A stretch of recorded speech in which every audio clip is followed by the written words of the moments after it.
You don't have to necessarily have done anything wrong for things to get completely out of control. It's a terrifying doctrine, but it's not a hopeless doctrine because it still says that there's a way forward, there's a pathway forward, and the pathway forward is to adopt a mode of being that has some nobility so that you can tolerate yourself and perhaps even have some respect for yourself as someone who's capable of standing up in the face of that terrible vulnerability and suffering, and that the pathway forward, as far as the existentialists are concerned, is by, well, certainly by the avoidance of deceit, particularly in language, but also by the adoption of responsibility for the conditions of existence and some attempt on your part to actually rectify them. And the thing that's so interesting about that is, well, two, as far as I'm concerned, and some of this is from clinical experience. You know, if you take people, and I've told you this, and you expose them voluntarily to things that they are avoiding and are afraid of, you know, that they know they need to overcome in order to meet their goals, their self-defined goals. If you can teach people to stand up in the face of the things they're afraid of, they get stronger. And you don't know what the upper limits to that are, because you might ask yourself, like, if for 10 years, if you didn't avoid doing what you knew you needed to do, by your own definitions, right, within the value structure that you've created to the degree that you've done that, what would you be like? Well, you know, there are remarkable people who come into the world from time to time, and there are people who do find out over decades-long periods what they could be like if they were who they were, if they spoke their being forward. And they'd get stronger and stronger and stronger, and we don't know the limits to that. We do not know the limits to that. And so you could say, well, in part, perhaps the reason that you're suffering unbearably can be left at your feet, because you're not everything you could be, and you know it. And of course, that's a terrible thing to admit, and it's a terrible thing to consider, but there's real promise in it, right? Because it means that perhaps there's another way that you could look at the world, and another way that you could act in the world, so what it would reflect back to you would be much better than what it reflects back to you now. My experience is with people that we're probably running at about 51% of our capacity. I mean, you can think about this yourselves. I often ask undergraduates how many hours a day you waste, or how many hours a week you waste, and the classic answer is something like 4 to 6 hours a day. You know, inefficient studying, watching things on YouTube that not only do you not want to watch, that you don't even care about, that make you feel horrible about watching after you're done. That's probably 4 hours right there. You know, you think, well, that's 25 hours a week, it's 100 hours a month, that's 2.5 full work weeks, it's half a year of work weeks per year. And if your time is worth $20 an hour, which is a radical underestimate, it's probably more like 50 if you think about it in terms of deferred wages. If you're wasting 20 hours a week, you're wasting $50,000 a year. And you are doing that right now. And it's because you're young, wasting $50,000 a year is a way bigger catastrophe than it would be for me to waste it, because I'm not going to last nearly as long. And so if your life isn't everything it could be, you could ask yourself, well, what would happen if you just stopped wasting the opportunities that are in front of you? You'd be who knows how much more efficient, 10 times more efficient, 20 times more efficient. That's the Pareto distribution. You have no idea how efficient people get. It's off the charts. Well, and if we all got our act together collectively and stopped making things worse, because that's another thing people do all the time, not only do they not do what they should to make things better, they actively attempt to make things worse because they're spiteful or resentful or arrogant or deceitful or homicidal or genocidal, or all of those things all bundled together in an absolutely pathological package. If people stopped really, really trying just to make things worse, we have no idea how much better they would get just because of that.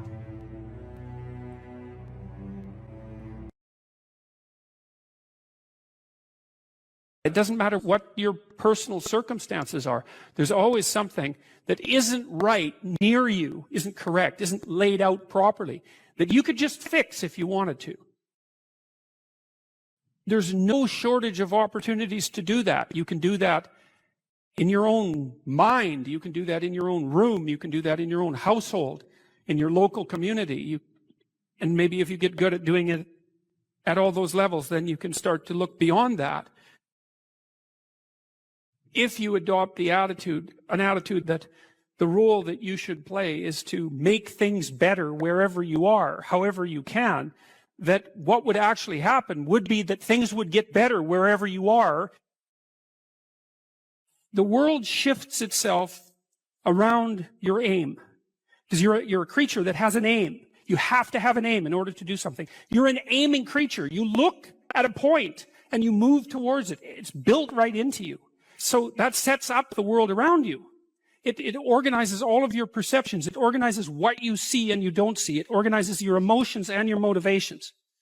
So you organize yourself around that aim. And then what happens is the day manifests itself as a set of challenges and problems. And if you solve them properly, then you stay on the pathway towards that aim. And you can concentrate on the day. And so that way you get to have your cake and eat it too, because you can point into the distance, the far distance, and you can live in the day. And it seems to me that that makes every moment of the day supercharged with meaning, because if everything that you're doing every day is related to the highest possible aim that you can conceptualize, well, that's the very definition of the meaning that would sustain you in your life. An uphill trajectory is actually even better than being somewhere good as far as I'm concerned, because one of the things that really makes your life meaningful is the clear realization that you're headed somewhere better than you are now. And then it's even better if you also understand that there's a direct causal relationship between the things that you're doing and the steepness of that incline. There's two modes of being in the world, right? There's one where you adopt the responsibility for living properly, for being properly, and you make the sacrifices necessary for doing that, and then everything will flourish properly. And the other one is a pathway of resentment and bitterness and rejection and genocide. If you make your life 0.1% better a week, man, in 2 or 3 years, you're in such a better place than you were that it isn't even like the same domain. And if you keep that up for 10 years or 20 years, especially if you're young and you start early, you start to straighten yourself out and fix the things that you can fix, you can transform your lives in ways that are completely unimaginable. And God only knows what the upper limit of that is in terms of human possibility. What you're actually made of, what you're made of is what you encounter when you voluntarily encounter the unknown. And so the more you voluntarily encounter the unknown, the more you get made of. And the more you get made of, the more there is to you. And then the more you're good at encountering the unknown and restructuring order and calling forth proper order out of the potential of being. And God, you got to think, why wouldn't you do that since you can do that? The fact that you're fragile is actually a precondition for your heroism, because if you weren't fragile, then there'd be nothing heroic about doing something difficult, right? Because if you couldn't be hurt or damaged or defeated or end up in failure, then where's the moral courage in the endeavor? It has to be that the fragility is built into the courage. People denigrate the opportunities that are right in front of them. And there's no reason to do that, because what's right in front of you is the majesty of being. That's what's right in front of you. It's inexhaustibly complex and full of potential, and there's no reason to assume that wherever you happen to be isn't as good a starting place as anywhere else. Well, I know some people have terrible, terrible lives. They're in situations that are absolutely unbearable. But I also do know that even situations like that can be made a hell of a lot worse by the worst kind of attitude. That's for sure.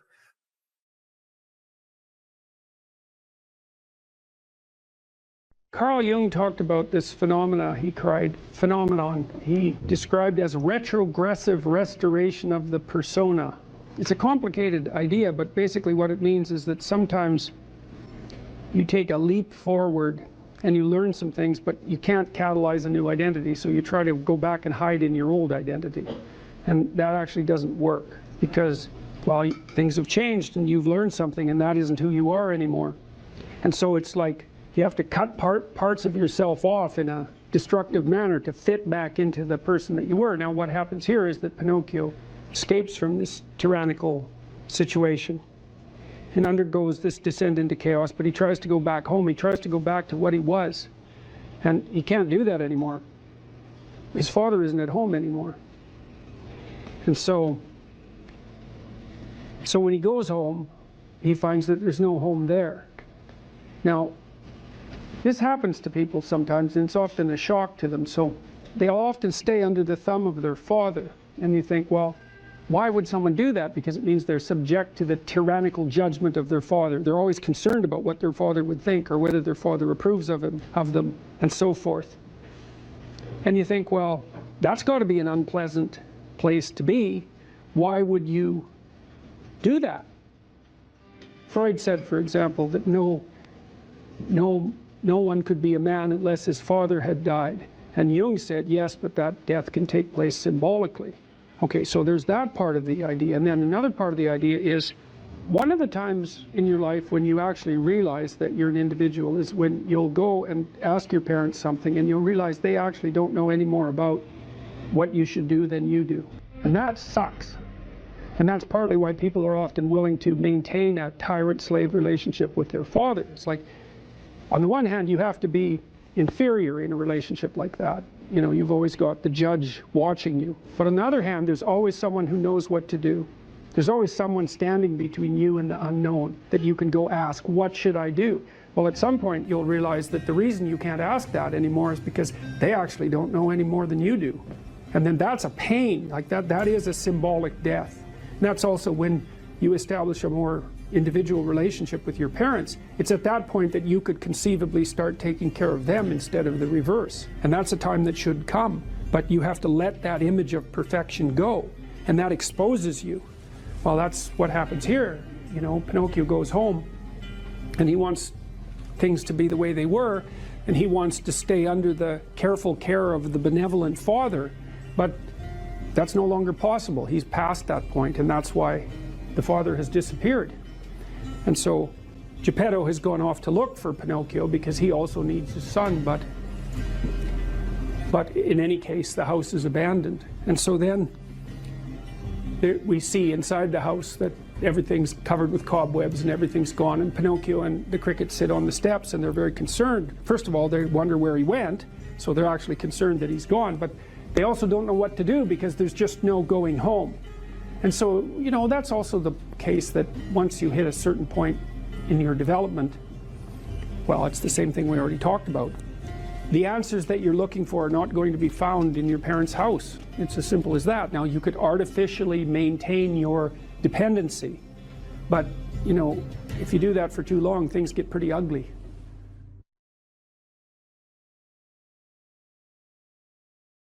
Like, you don't need to have all these things, but you better have most of them. Family, friends, career, educational goals, plans for, you know, time outside of work, attention to your mental and physical health, etc. You know, that's what life is about. And if you don't have any of those things, well, then all you've got left is misery and suffering. So that's a bad deal for you. So once you set up that goal structure, let's say, and that's really in many ways that's what you should be doing at university. That's exactly what you should be doing, is trying to figure out who it is that you're trying to be, right? And you aim at that, and then you use everything you learn as a means of building that person that you want to be. And I really mean want to be. I don't mean should be, even those things are going to overlap. And it's important to distinguish between those, because that's partly, and this is back down to the micro routine analysis. So as I was saying, well, you're going to try to make yourself more industrious. Okay, number one, specify your damn goals, because how are you going to hit something if you don't know what it is? That isn't going to happen. And often people won't specify their goals too, because they don't like to specify conditions for failure. So if you keep yourself all vague and foggy, which is real easy, because that's just a matter of not doing as well, then you don't know when you fail. And people might say, well, I really don't want to know when I fail because that's painful, so I'll keep myself blind about when I fail. That's fine, except you'll fail all the time then. You just won't know it until you've failed so badly that you're done. And that can easily happen by the time you're 40. So I would recommend that you don't let that happen. So that's willful blindness, right? You could have known, but you chose not to. Okay, so once you get your goal structure set up, you think, okay, if I could have this life, looks like that might be worth living, despite the fact that it's going to be, you know, anxiety provoking and threatening, and there's going to be some suffering and loss involved and all of that. Obviously, the goal is to have a vision for your life such that, all things considered, that justifies your effort. Okay, so then what do? Well, then you turn down to the micro routines. It's like, okay, well, this is what I'm aiming for. How does that instantiate itself day to day, week to week, month to month. And that's where something like a schedule can be unbelievably useful. Google Calendar. It's like, make a damn schedule and stick to it. Okay, so what's the rule with the schedule? It's not a bloody prison. That's the first thing that people do wrong. They say, well, I don't like to follow a schedule.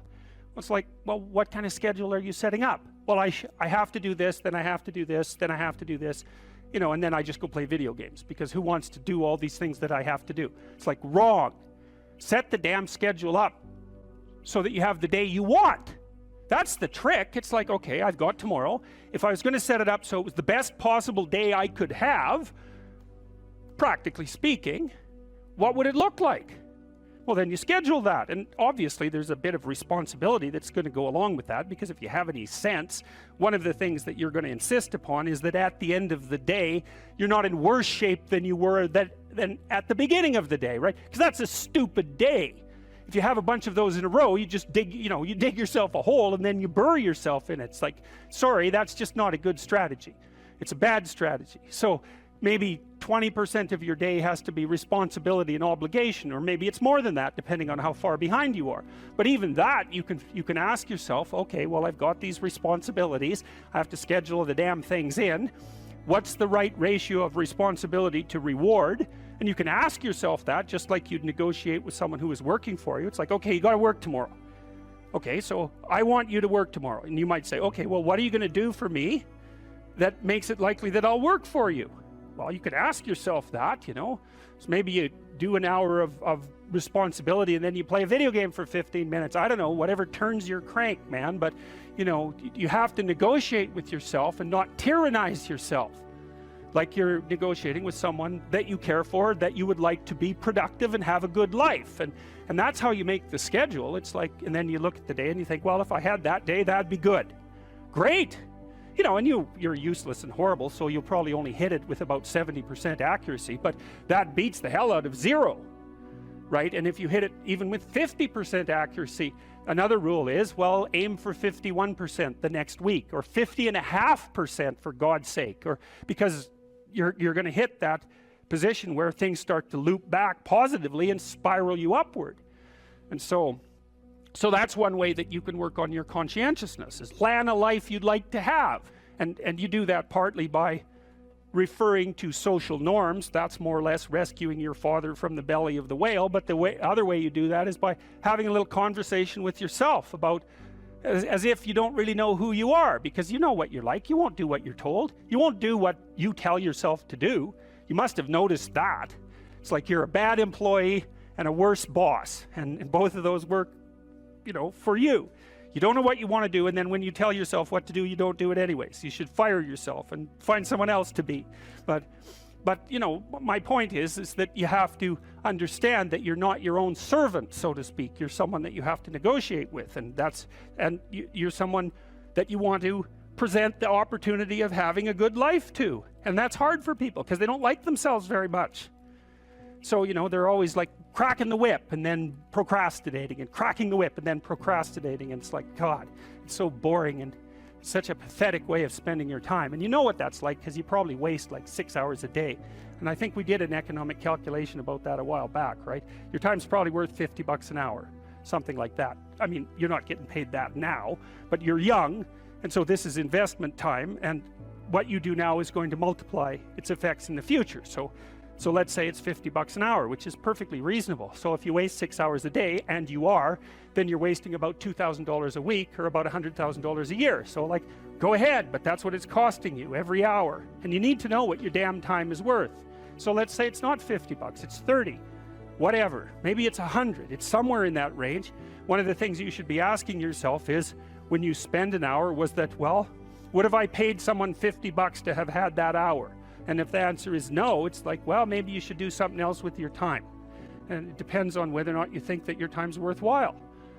But the funny thing about not assuming that is, if you assume your time isn't worthwhile, what happens is you don't just sit around sort of randomly in a state of responsibilityless bliss.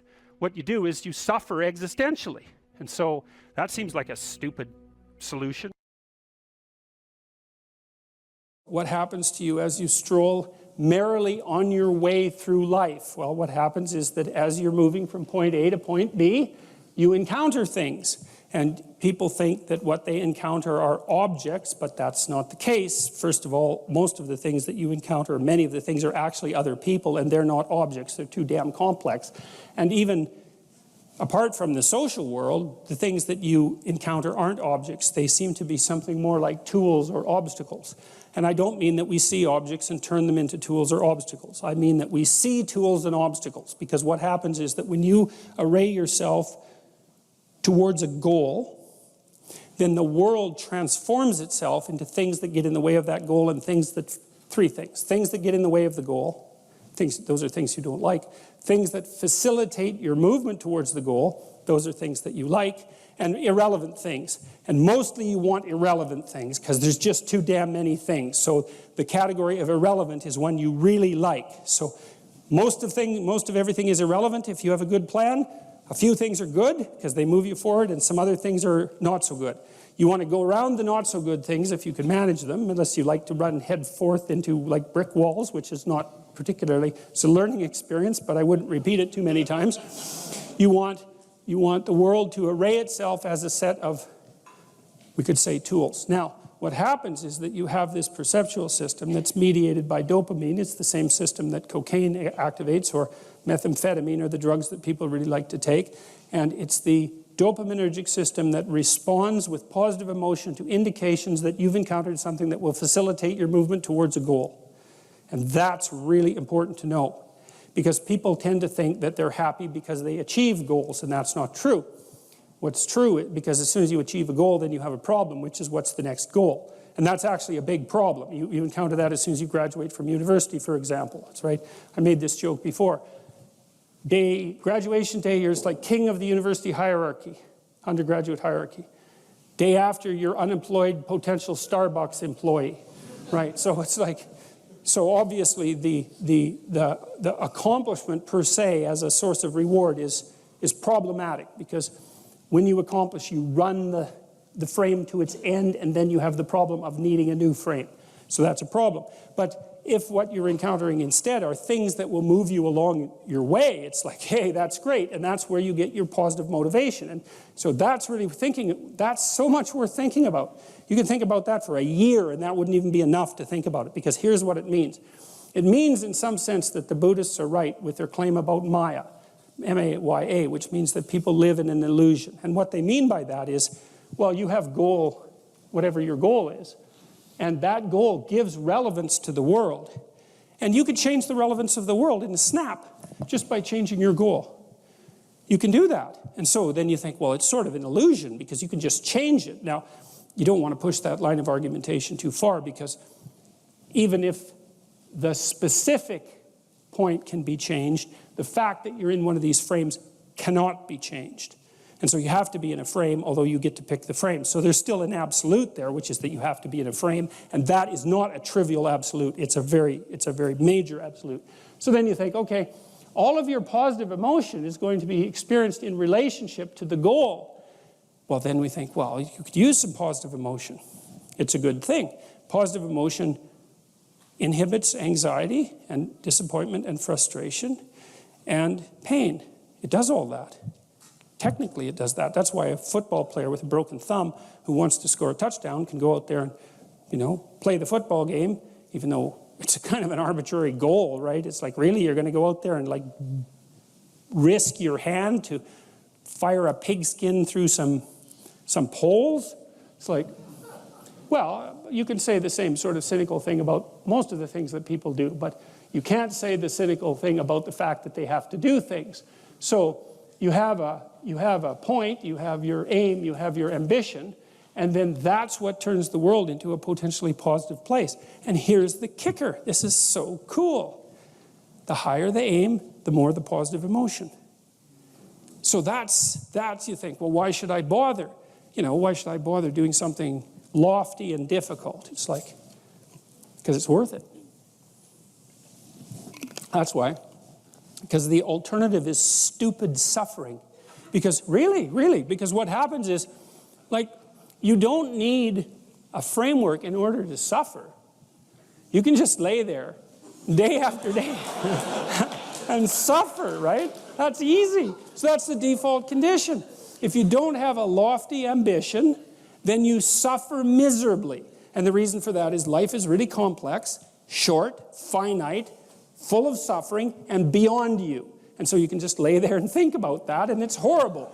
And so that's not helpful. It's just not useful. And so, people often say life is meaningless. It's like, no, it's not. That's wrong. Because if it was meaningless, that'd be easy. You could just sit there and do nothing, and it wouldn't matter, right? It'd be like you were like a lobotomized sheep. It's just irrelevant. But that isn't what happens. When people say that life has no meaning, that isn't what they mean.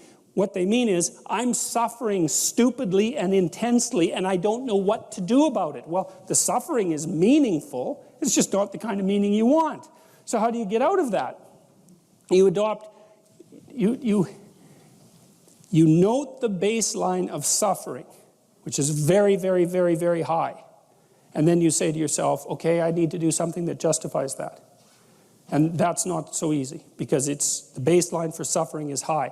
If you're going to make something of yourself, let's say, so that it's worthwhile to exist in the world, then you have to aim at something that's so well structured that you can say, yeah, earthquakes, cancer, death of my family, dissolution of my goals, ultimate futility of life, and the heat death of the universe. Hey, it doesn't matter, it's worth it. How to think about motivation? We'll think about it from the hypothalamic perspective. So we could say one thing that motivation does is set goals. And we could say that emotions track progress towards goals.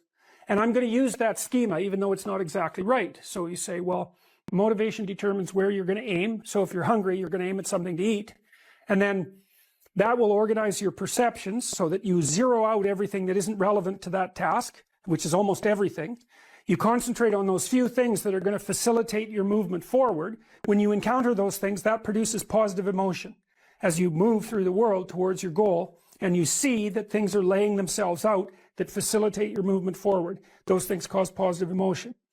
And if you encounter anything that gets in the way, then that produces negative emotion. And it can be like threat, because you're not supposed to encounter something that gets in the way. It can be anger, so that you move it away. It can be frustration, disappointment, grief. Those would, if you had a response that serious to an obstacle, it would probably punish the little motivated frame right out of existence. So you walk downstairs and, I don't know, the contracting company has set a wrecking ball through your kitchen. It's like, that's going to be disappointing. You're not going to keep eating the peanut butter sandwich in the rubble. That little frame is going to get punished out of existence, and some new goal is going to pop up in its stead. And, one of the things we're going to try to sort out is, how do you decide when you've encountered an obstacle that's so big that you should just quit and go do something else? Because that's not obvious. And you can get into counterproductive persistence pretty easily. So we don't know how people solve that problem. It's a really complicated one. So anyways, we're going to work on that scenario. Your hypothalamus pops up micro goals that are directly relevant to biological survival. That produces a frame of reference. So it's not a goal, it's not a drive, and it's not a collection of behaviors. It's a little personality. And the personality has a viewpoint, it has thoughts that go along with it. It has perceptions, it has action tendencies, all of that. You can see this in addiction, most particularly. So one of the things that you find often with people who are alcoholic is they lie all the time. And that's because when they've built a little alcohol-dependent personality inside of themselves, or a big one, maybe it's 90% of their personality, and one of the things that consists of is all the rationalizations that they've used over the years to justify their addiction to themselves and to other people. And so the addiction has a personality. And so when the person is off, or maybe they're addicted to meth or something like that, where the addiction is more, it's more short-term powerful, than I would say, than an alcohol addiction. They'll say anything. And the words are just tools used to get towards the goal. And if they happen to be deceptive, whatever, it doesn't matter. They're just practical tools to get towards the goal. And then when you get towards the goal and you take a nice shot of meth or something like that, you reinforce all those rationales that you use to get the drug, and then the next time you're even a better deceiver and liar. So we're going to say motivations, one way of thinking about it is they set goals, but it's not the right way of thinking about it. They produce a whole framework of interpretation. And so we're going to think about that framework of interpretation. And then emotions emerge inside of that. So that's it. So the world is framed, motivation, set goals. You could say the world has to be framed. So motivation sets that frame, goals, emotions, perceptions, and actions. And then actions track progress. So positive emotion says you're moving forward properly towards your goal. And if you encounter something you don't expect, you stop. That's anxiety. It's like, oh, we're not where we thought we were. And so we don't know what to do. So we should stop because we don't know where we are or what we're doing. Stop, frozen. And then the more powerful negative emotions like pain, they might make you get out of there. So emotions, forward, stop, reverse. That's your emotions within that motivated frame. So, and that's another example of how your mind is embedded in your body. You know, emotions are like they're offshoots of action tendencies. That's the right way to think about it, because action is everything fundamentally. So what are some basic motivations? Most of these are regulated by the hypothalamus, by the way, and that tells you just how important a control system it is. The other thing that's useful to know about the hypothalamus is that it has projections going up from it that are like tree trunks, and inhibitory projections coming down that are like grapevines. So you can kind of control your hypothalamus as long as it's not on too much. But if it's on in any serious way, it's like it wins. So partly what you do to stop yourself from falling under the dominion of your hypothalamus is to never ever be anywhere where its action is necessary, right? You don't want to go into a biker bar because you might find yourself in a situation where panicked defensive aggression is immediately necessary. You probably don't want that. You don't want the panic. You don't want the terror. You don't want the frenzied fight. You don't want any of that. You don't want to have to run away in absolute panic. So you just don't go there. And a huge part of how we regulate our emotions is just by never going anywhere where we have to experience them. And so that has very little to do with internal inhibitory control and everything to do with staying where you belong. The Myth of Mental Illness by Thomas Szasz, S-Z-A-S-Z. It's a classic. You should read it. If you're interested in psychology, read it. Like, it's a classic. And he basically said, most people have problems in living. They don't have psychological problems. And so I've experienced, despite my love for the psychoanalysts, very frequently what I'm doing as a therapist is helping people have a life that would work. You know, and you can parameterize that. It's like, what do you need? How about some friends? That people kind of like that. How about an intimate relationship with someone that you can trust, that maybe has a future? That'd be good. How about a career that puts you in a dominance hierarchy somewhere, so at least you've got some possibility of rising, some possibility of stabilizing yourself, and a schedule and a routine, because no one can live without a routine. You just forget that. If you guys don't have a routine, I would recommend, like, you get one going, because you cannot be mentally healthy without a routine. You need to pick a time to get up, whatever time you want, but pick one and stick to it, because otherwise you dysregulate your circadian rhythms and they regulate your mood. And eat something in the morning. I've had lots of clients who've had anxiety disorders. I had one client who was literally starving. Very smart girl. There was very little that she liked. She kind of tried to subsist on like half a cup of rice a day. She came to me and said, I have no energy. I come home, all I want to do is watch the same movie over and over. What, like, is that weird? And I thought, well, it depends on how hard you work. You know, it's a little weird, but whatever. It's familiar. You're looking for comfort. So I did an analysis of her diet. It's like 3/4 of a cup of rice. It's like, you're starving. Eat something. You know, you'll feel better. So she modified her diet and all her anxiety went away and she had some energy. It's like, yeah, you got to eat. So a schedule, that's a good thing, man. Your brain will thank you for it. It will stabilize your nervous system. With a bit of a plan, that's a good thing. You need a career. You need something productive to do with your time. You need to regulate your use of drugs and alcohol, most particularly alcohol, because that does in a lot of people. You need a family, like the family you have, your parents and all that. It'd be nice if you all got along. You could work on that. That's a good thing to work on. And then, you know, you probably need children at some point. And that's life. That's what life is. And if you're missing, you know, you may have a good reason to not be operating on one of those dimensions. It's not mandatory. But I can tell you that if you're not operating reasonably well on 4, I think I mentioned 6, if you're not operating reasonably well on at least 3 of them, there's no way you're going to be psychologically thriving. And that's more pragmatic in some sense than psychological, right? Human beings have a nature. There's things we need. And if we have them, well, that's good. And if we don't have them, well, then we feel the lack. And so behaviorists, behavioral psychologists concentrate a lot more on that sort of thing. You know, it's practical. It's like strategizing. Make a career plan. Figure out how to negotiate, because that's bloody important. Figure out how to say what you need. Figure out how to tell the truth to people. Figure out how to listen to your partner in particular, because if you listen to them, they will actually tell you what they want. And sometimes you can give it to them, and maybe they'll return the favor. And if you practice that for like 15 years, well, then maybe you're constantly giving each other what you want. Well, hooray. That would be good.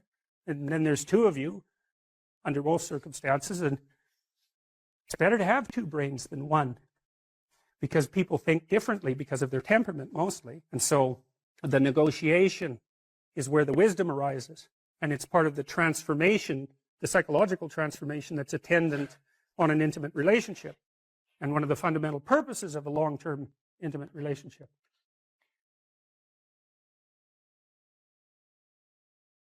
Now, this young man told me that his life lacked purpose and direction and meaning, and that he was nihilistic until he read Zen and the Art of Motorcycle Maintenance, which is a book I actually like quite a bit. I've read it 3 times at different decades of my life. And one of the things that's very interesting about that book is that it's an examination of the idea of quality, of the idea that there are qualitative distinctions between things, and that we have an instinct to make qualitative distinctions. And so a qualitative distinction is simply, this is better than that, which is a judgment. Okay, now what Ratzinger is hypothesizing is that the person in and of, you know how the idea, the modern idea is you're supposed to accept yourself. I think that's an insane idea, by the way. Really, I can't think of a more nihilistic idea than that you're already okay. It's like, no, you're not. And the reason you're not is because you could be way more than you are. And so what do you want to be? You want to be okay as you are? Or do you want to strive towards what's better? And this young man, this Australian, he said that the reason that Zen and the Art of Motorcycle Maintenance had such an impact on him was because he wasn't happy with his current mode of being, right? He didn't consider the manner in which he conducted himself sufficient. And the fact that the author of Zen, and it was Pirsig, laid out the notion that you could make qualitative distinctions, and there really was a difference between good things and bad things, or great things and evil things. It gives you direction. It gives you the possibility of moving upward. And Ratzinger is pointing out, at least to some degree, that human beings are insufficient in and of themselves and need the movement upward. And so they need to conceptualize something like the highest good, and then to strive for that. And the thing is that there isn't any difference between conceptualizing the good and being judged. Because if you're going to conceptualize the good and move towards it, what you have to do is separate from yourself all those things that aren't good and leave them behind. And that's why the Redeemer and the Judge are the same thing. And one of the things that's really appalling, I think, about our modern world is that we're rejecting the notion of qualitative distinctions. You say, well, we don't want to hurt anybody's feelings by saying that one thing is better than another. It's like, okay, fair enough. It's not fun to be cast off with the damned, that's for sure. But if people are in fact insufficient in their present condition, which seems to be the case, I mean, try finding someone who isn't, then if you deny the possibility of qualitative distinction because you want to promote a radical egalitarianism, then you remove the possibility of redemption, because there's no movement towards the good. And it seems to me that it's a catastrophe to sacrifice the good for, well, it's a catastrophe to sacrifice the good for the equal. Because for us to be equal would mean, as far as I can tell, that we would all be equally unredeemed and miserable. The Greeks had the maxim, know thyself. How do we come to know ourselves in terms of our personalities and, more importantly, potential? Well, one of the first ways to come to know yourself is to understand that you don't. You can learn to kind of watch yourself like you're watching a stranger. You have to adopt a position. It's a position of radical humility, I would say. Humility in two senses. So one sense would be the humility of recognizing your ignorance. So you have to understand that you don't know who you are. That's not easy to understand because you think you know, but then you remember you can't control yourself very well. You're not very disciplined. You're full of flaws. Maybe you don't know yourself as well as you think, but it's hard to get low enough to understand how deeply it is the case that you are ignorant about who you are. Now, there's an upside to that too, which also is that you're also ignorant about who you could be. And so the discovery of that, is some reward for the horror of determining who you actually are. And then I would say, well, then you watch yourself. You watch yourself like you're watching a stranger. You watch what you say and you listen. And you think, well, what sort of person would say that? And how am I reacting emotionally when I'm communicating in that manner? Is that making me feel stronger or weaker? Is it filling me with shame? Is it helping my confidence? Am I laying out a lie? Am I deceiving myself and other people? Am I adopting this personality at parties that is designed to impress and to amuse, and it comes across as nothing but self-centered narcissism? What are my dark fantasies? What are my aggressive fantasies? What is it that I'm willing to do? What am I interested in so that I'll spontaneously pursue it? What do I procrastinate about and why? What am I unwilling to do? What do I think is good? What do I congratulate myself for accomplishing? And what do I berate myself for failing to confront and to implement? Those are all incredibly complicated questions, and you don't know the answers to them. So that's a start. And then in terms of potential, well, you'll discover a little bit more about your potential as you discover who you are, especially the darker parts of yourself, because then you discover your potential for mayhem. There's some real utility in that. It's actually something that strengthens you, because the first thing that a realization like that can in fact produce is the ambition to incorporate that dangerousness into a higher order personality. And that can make you implacable. That can make you someone who can say no when you need to say no. That can make you someone who won't avoid necessary conflict. And so that's unbelievably useful. And so that's one of the potentials that you might discover. The other thing you do to discover your potential is you challenge yourself. It's like Rule 4 in my book, 12 Rules for Life, is compare yourself to who you were yesterday and not to who someone else is today. And that's kind of a good way to start this. It's like, well, take a bit of a look at yourself and think about what's not so good that you could improve, that you should improve by your own standards, and that you would improve, and set yourself a little goal. Maybe you're not studying at all at your university. Or maybe you're at work and you've got this stack of paper there, and you haven't looked at that damn stack for like a month, and you know that you should be. And you're bothering yourself at night because you're avoiding that. You think, well, I've avoided that stack of paper completely for 1 month. I'm quite a coward when it comes to whatever snakes might be hidden in that stack of paper. How about tomorrow I just put that stack of paper in front of me on my desk and I glance through it for 15 seconds. See if I can do that. It's like, well, you set yourself a goal of improvement. It's a humble goal, because really, are you such a coward that the best that you can bloody well manage after a month of avoidance is 15 seconds of exposure to a stack of paper? It could easily be. You've been avoiding it. You're obviously afraid of it. And so the situation could be that dismal and dire. And you might think, well, geez, it's no balm to my ego. It's not fostering the strength of my ego to recognize in myself someone who could only withstand 15 seconds of exposure to that thing I'm afraid of. And so that's a form of humility too. It's like there's things you could do to improve, and you know what they are. And there's small steps that you could take, that you might take, that would put you in that direction.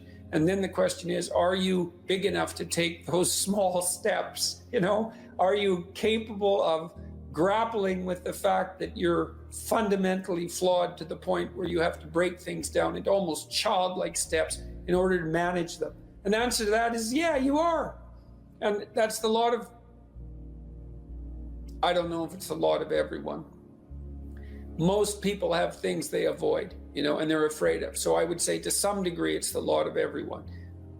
People vary in the degree to which they've conquered that. And you do meet people from time to time who are extraordinarily disciplined. But most of the time they've got disciplined in exactly this manner. It's through slow incremental improvement. And then you challenge yourself. It's like, well, could I do this? That would be better. Then you find out, and then you think, well, is there something slightly larger and more challenging that I could do that would be better?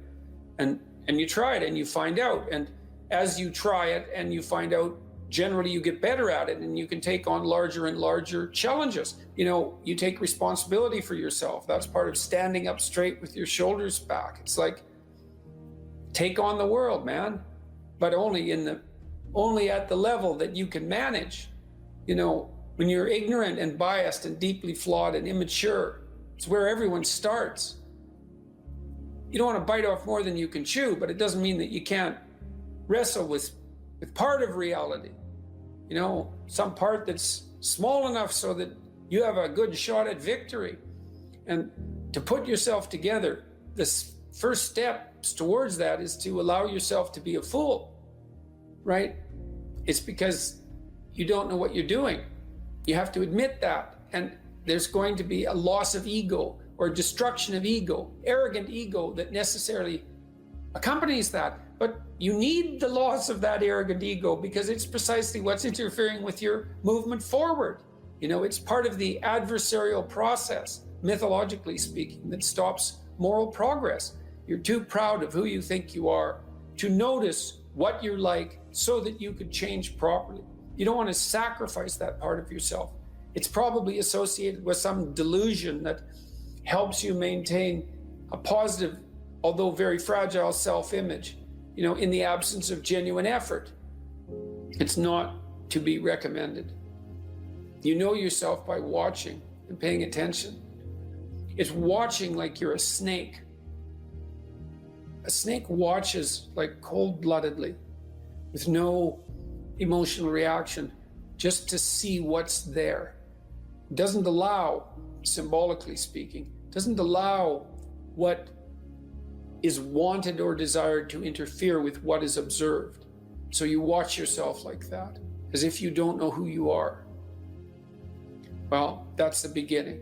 And then you challenge yourself continually to see how far past yesterday you can push today and tomorrow, and to continually experiment with expanding the domains not only of your competence, but of your ability to increase that competence. And the upper limit to that is proportional to the moral effort that you put into it. The more that's guided by the highest of all possible visions, right? The alliance with the highest of all possible conceivable good. And the more it's accompanied by truth in speech and action, the more you will develop your potential. And you also, I suppose, have to be willing to undertake that as an adventure, because it's a hell of a thing to bear that kind of responsibility. It takes a person out of the ordinary. It takes them out of themselves. And there's an alienation and an isolation that goes along with that, and a great sorrow, all of that together. But there's deep meaning to be had in it, and there isn't anything better that you can do. So that's the answer to that question.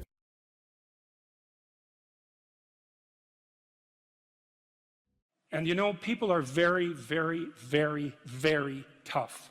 And it turns out that if you face things that you can put up with a lot more than you think you can put up with, and you can do it without becoming corrupted. And she did recover quite fully, and much as a consequence of her own machinations, because she figured out what was wrong with her and then took the necessary steps to fix it, which is nothing short of a bloody miracle as far as I'm concerned.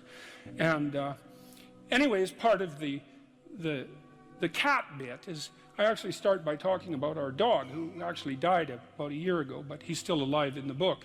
I let people know, because dog lovers love dogs, and if you love cats, then they think you don't like dogs, and then they don't like you. So I also point out at the beginning of the chapter that, if you want to pet a dog on the street, that's okay too, so you don't have to get up in arms about it. But the idea is that, you have to be alert when you're suffering. You have to be alert to the beauty in life, the unexpected beauty in life. And that's kind of what I was trying to get across with the idea of the cat. There's this cat that lives across the street from us called Ginger, and Ginger's a Siamese cat. And cats really aren't domesticated, technically speaking. They're still wild animals, but they kind of like people. God only knows why, but they do, And so Ginger will come wandering over, and our dog looks at her, but they're friends, and she rolls over on his back, and Seiko used to, nose her a bit, and then she'd kind of mosey over and let you pet her if she was feeling like it that day. And, you have to look for that little bit of sparkling crystal in the darkness when things are bad. You have to look and see where things are still beautiful and where there's still something that's sustaining. And, you narrow your time frame and you be grateful for what you have, and that can get you through some very dark times, and maybe even successfully if you're lucky. But even if unsuccessfully, then maybe it's only tragic and not absolute hell. And you can do that, in the worst situation. You can make it only tragic and not hell. And there's a big gap between tragedy and hell. There's nothing worse at a deathbed than to see the people there fighting. The death is bad enough, but you can take that, as terrible as it is, and make it into something that's absolutely unbearable. And maybe I think, and this is sort of what I closed the book with, this idea is that if we didn't all attempt to make terrible things even worse than they are, then maybe we could tolerate the terrible things that we have to put up with in order to exist, and maybe we could make the world into a better place, and it's what we should be doing and what we could be doing, because we don't have anything better to do. And that's what the book is about, and that's the end of 12 Rules for Life. You're sitting on the edge of the bed trying to have an honest dialogue with yourself, and the little voice says, it's pretty disgusting in here. And you think, well, I'm way above such trivial niceties as organizing my room. It's like, well, that's pride. That's arrogance. If you're above organizing what's actually yours, how in the world are you ever going to organize anything else? And so you get on your knees and you think, well, it's time to, take a brush to the toilet. And maybe that's where you start. And that works. That works. You start making those micro improvements, like real micro improvements, real on the ground, actual micro improvements to things that are wrong. You'll improve unbelievably rapidly. There's always people out there who are doing far better than you on pretty much anything you want to imagine. And if all you're doing is seeing yourself in their reflected light, let's say, then it's going to be pretty damn dismal. But it's not a good comparison because, well, first of all, there's danger in just comparing yourself to others, period, because they're not you. And God only knows what struggles they had to undertake to get to where they were, or what burdens they're currently carrying that you're not aware of. But you can certainly contrast yourself with yourself. And that's a lot better. It is the only way. Well, it's also the only way of really measuring anything approximating proper improvement. You can actually tell when you're a little better than you were yesterday. Right. And you can actually do that. That's another thing that's so interesting about it, is that you can actually make yourself a little better in some way, pretty much, well, I don't know if it's at every moment, but you can certainly do it every day. Let's say you want to become who you could be in the fullest sense. So let's say you're someone who's going to solve some serious problems. Okay, the first thing you have to do is admit to the seriousness of the problems. That's no joke. And so the first thing is just the terror of the problem itself. And that's enough to paralyze you, right? And that's the Hydra, that's the Gorgon with the head of snakes. It'll paralyze you and turn you to stone. That's the basilisk in the Harry Potter series. Mm-hmm. You look at it and it turns you to stone and lurks underneath everything, right? And it's malevolence and tragedy. And so there's that. And then the next is, well, you're going to take responsibility for that? You're really going to do that, are you? That's a hell of a load, man. And so it's daunting to even consider that. And then there's the discipline and responsibility that necessitates, which is also daunting. It's like, oh my God, the problem's that serious. I'm really going to have to get my act together in order to not contribute to it, much less solve it. And so the problem is terrible, and then the solution is daunting. But the upside of that is like, well, there isn't anything better to have than a problem that's worth solving, like that's really worth solving, right? And so the more of that you take on, the more you have a reason to get out of bed in the morning, no matter what. Like, I'm getting up, I'm trudging forward. Doesn't matter what I'm suffering from. I've got things that need to be done. They're necessary. And that gives you that sense of purpose that is the antidote to bitterness. Okay, well, let's say you want your life to be meaningful. It's like, okay, then what you do matters. It actually matters. Or how starting to clean up the room changed their life. That's quite fun because it's something I always tell people to do instead of going out and protesting. Jesus, I just can't stand Cleaning up that. the room? Yeah. Meaning? Well, my sense is that if you want to change the world, you start from yourself and work outward, because you build your competence that way. It's like, I don't know how you can go out and protest the structure of the entire economic system if you can't keep your room organized. Well, I made a video which was called Message to Millennials, where it was called How to Change the World Properly. A bit of it on the pretentious side, I suppose, but I was trying to produce something that was a counterposition to this idea that what you should do is go out and fix up other people. You know, that's just not right. And there's a New Testament line about that, something about, you know, not worrying too much about the log in your neighbor's eye, or about the speck in your neighbor's eye when you have a log in your eye. What would the world be like if people stopped avoiding the things they knew they should do? You know, because the question is, how much are we contributing to the fact that life is an existential catastrophe and a tragedy? How much is our own corruption contributing to that? That's a really worthwhile question. The things you leave undone because you're angry, you're resentful, you're lazy, you have inertia. Well, you consult your conscience and it says, well, you know, that place over there could use a little work. It's the same as working on yourself, and so you clean that up because you can, and then things are a little clearer around you, and you're a little better off because you've practiced a bit, and so you're a little stronger, and then something else manifests itself and says, well, maybe you could like take a crack at fixing me up too. So you decide to do that, and then that gets a little bit more pristine, you know, and soon, and it's humble because you're not exceeding your domain of competence. You know, it's like, don't be fixing up the economy, 18-year-olds. You don't know anything about the economy.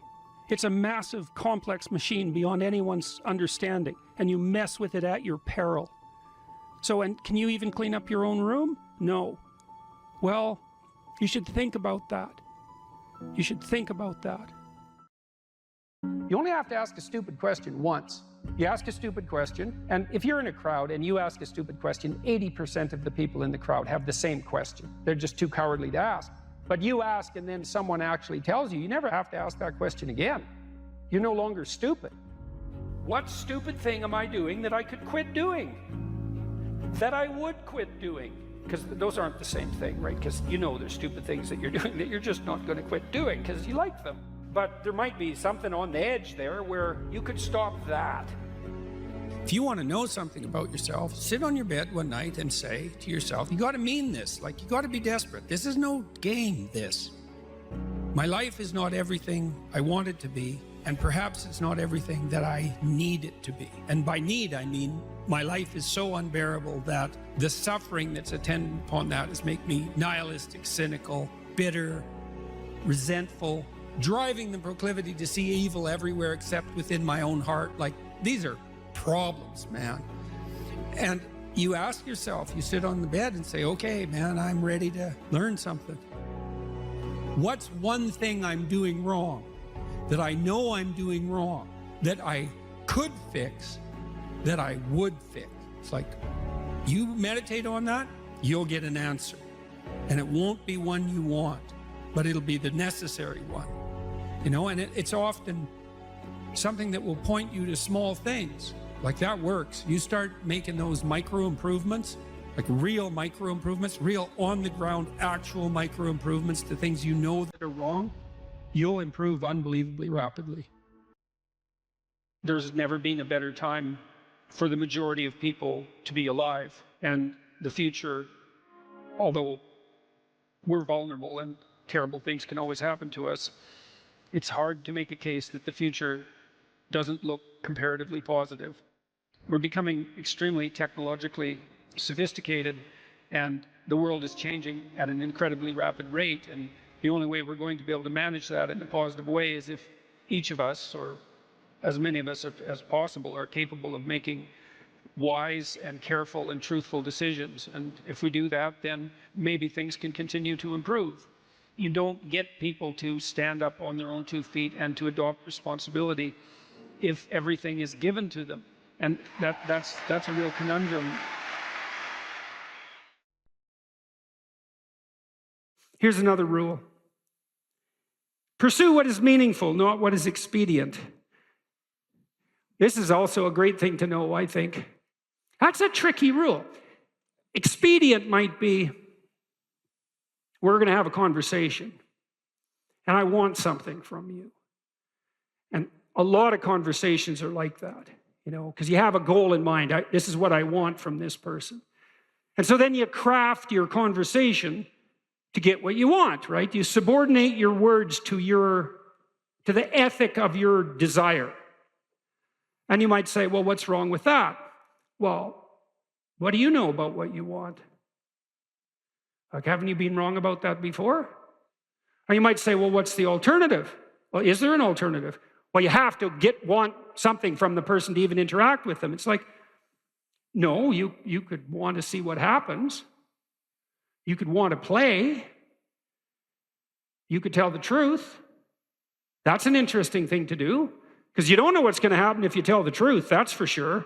You could let go of what you want and just say what you think. And you could presume, and this is an act of faith too, that the truth does set you free, and that the truth that's spoken properly makes out of possibility the order that is habitable and good. And then you could just tell the truth, and you could see what happens, and that would be an adventure. And that's better than expediency, partly because maybe you're wrong about what you want. And you know that because you're kind of narrow and maybe narrowly self-serving from time to time, and your purview of the world isn't as wide as it could be, and you're a bit bitter, so you tend to be that narrowly selfish because of that. And so you want something from a conversation, and you bend and twist it to get it. It's like, fine, but maybe you'll get something you don't want. Or worse, you'll get something that's positively bad for you. That happens a lot. And so part of the reason there's a deep moral injunction to tell the truth in a religious sense is because there's a hypothesis behind that, which is there isn't anything better that can happen to you than what will happen to you if you tell the truth. Now, that might be hidden from you, because sometimes if you tell the truth, and I don't mean to blurt everything out carelessly, like this is a sophisticated thing to do. It's not careless. It doesn't mean just say any old thing that pops into your head. You have to be judicious with the truth. But the notion would be, if something emerges as a consequence of engaging truthfully, and it doesn't seem to be going your way, wait. There's more to the story to unfold, because how do you know if it goes your way or not? Over what time span are you calculating this? Because sometimes things can go pretty badly initially and then much better as they progress. And lots of times the truth has that effect, because you reveal something that's maybe disturbing or shocking even to yourself and to others, and it causes waves, especially if it's a deep truth, and that destabilizes everything. It's like, yeah, but maybe that's preferable to a false peace. You can't find out if it's true without doing it. You're not going to gather the evidence beforehand. So that's the truth side of it. Meaning, pursue what's meaningful instead of what's expedient. It's another hint, like the spirit of play, about the pathway. The yin and yang symbol, the famous symbol, it's two serpents, one black, one white, head to tail. Inside the black serpent, there's a white dot, and inside the white serpent, there's a black dot. And the representation is something like, the world of your experience is made up of chaos and order. And order is where you are when things are going according to what you want. And chaos is everything that can come in and disrupt that. And both of those can be positive and negative. Too much order, tyranny. right? Too much chaos, nihilistic uncertainty. Optimized balance. So let's think about what the optimized balance would mean. You have a structure of perception and conception that you inhabit. It's orderly, reasonably orderly. Orderly enough so that when you inhabit it, most of the time things are going the way you want them to go. But things change and shift, and you don't know everything you should know. So you can't just stay where you are with a good thing. You have to expand. And as you expand, you move out of the domain of order into the domain of chaos, or out of the domain of actuality into the domain of possibility. And then you might think, well, how do you know when you're doing that optimally? Well, one marker, as I said before, maybe that you do it in a spirit of play. But another is, and this is so much worth knowing, things get meaningful. You know, people ask, does life have any meaning? It's like, why is anything worth doing if in 4 billion years the sun is going to envelop the earth? And the answer to that question is, that's a stupid question. And I can prove that in some sense. It's like, you're a mother and your baby's crying, and so you're going over there to do something about it. And someone comes along and says, why do you care if that baby's crying? You know, in 4 billion years, the sun is going to envelop the earth. And what's the right response to that? It's something like, go away. Are you out of your mind? And the answer to that question is yes, you are out of your mind. Of course, you can find a time frame or a spatial frame of reference that makes everything you do pointless. You know, it's like, what is this going to matter in 20 trillion years? Well, it's like, the only proper response to that is that's not a wise time frame. Imagine you're in a concert, you know, listening to some great music, and it's got you, you know, and someone taps you on the shoulder, and you know, this is going to come to an end. And well, what's your response? Like, go away. And that's the right response to that voice in your head that does those things to you, which says, you know, you're engaged in something, and a nihilistic thought comes out. Well, what's the point of this, given, you know, how unbearable the world is in the current political situation, and the fact that we're inhabiting some ball of dust on the edge of some fringe part of the cosmos, and that everything's dead and material. It's like, get thee behind me, Satan, right? Really, it's not a mark of wisdom.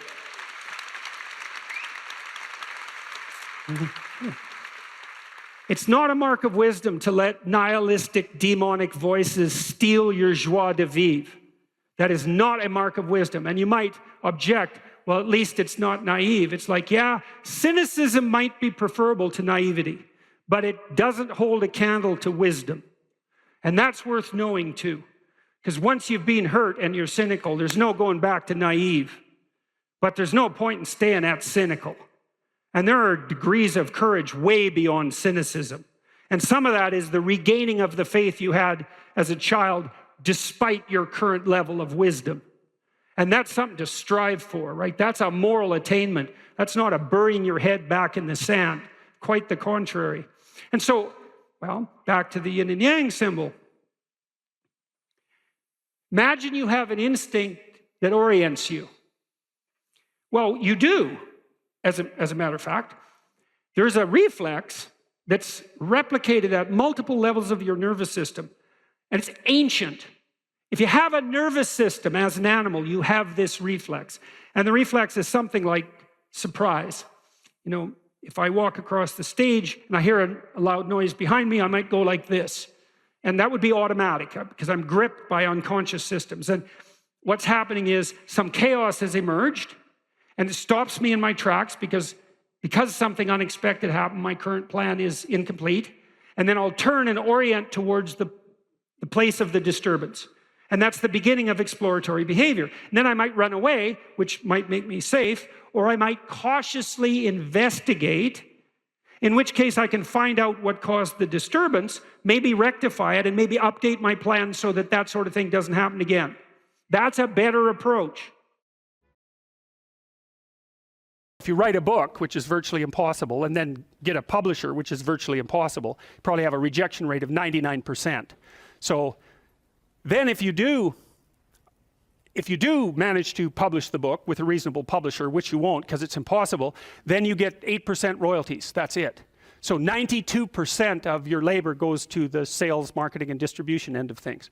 And so it's very, very difficult to generate capital as an entrepreneur.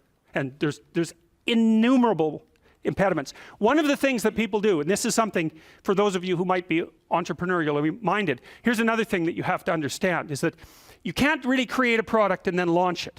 Because first of all, you don't know how to do that. You might know how to create the product, but you do not know how to market or sell it. You don't know how to advertise it. You don't know how to communicate about it. You don't know how to ship it. Like, there's all sorts of things you just don't know. But worse is you don't know if people will use it. And so what companies do that roll out new products on a relatively continual basis do is they don't develop the product and then go sell it. They continually communicate with their customers about what product the customer is willing to buy next, and then they develop that. And so you have to have your market identified, and then you have to be in continual communication with the market while you develop the product. It's not, I build a better mousetrap and the world comes, marching to my door. That isn't how it works. Is that you got to find out if someone wants to buy your stupid thing. And then the next thing is that even if you have a great thing, you're going to go talk to people and they have 50 great things that they might buy. And they're all great, but they're not going to buy all 50. They might buy one, maybe, and maybe they'll buy it this week, but probably they'll buy it in 6 months. And they're not going to buy any of them, no matter how great, unless they're on fire and you're selling water. Because they're so busy already, right? They're so overwhelmed and preoccupied by their jobs that if you come in and you say, well, here, this is going to increase your efficiency by 20%, and here's the 3 weeks you'd have to spend doing that, and then the payoff would come in the next years, they'll say, yeah, well, I'll do that as soon as I have time. And as soon as I have time is never. So if they're on fire and you have water, you can sell it to them. But that's all, because otherwise it's a no-go. So those are all things that are worthwhile knowing, because they're very hard to learn. And very comically, I mean, if you would have told me when I first started developing these tests that one of the reasons corporations wouldn't buy them was because they worked, that I would have just thought, really? I mean, come on, really? That's really the reason? It's like, yeah, that's the reason. God. So very, very, very problematic. And then they already have their processes in place and they're entrenched.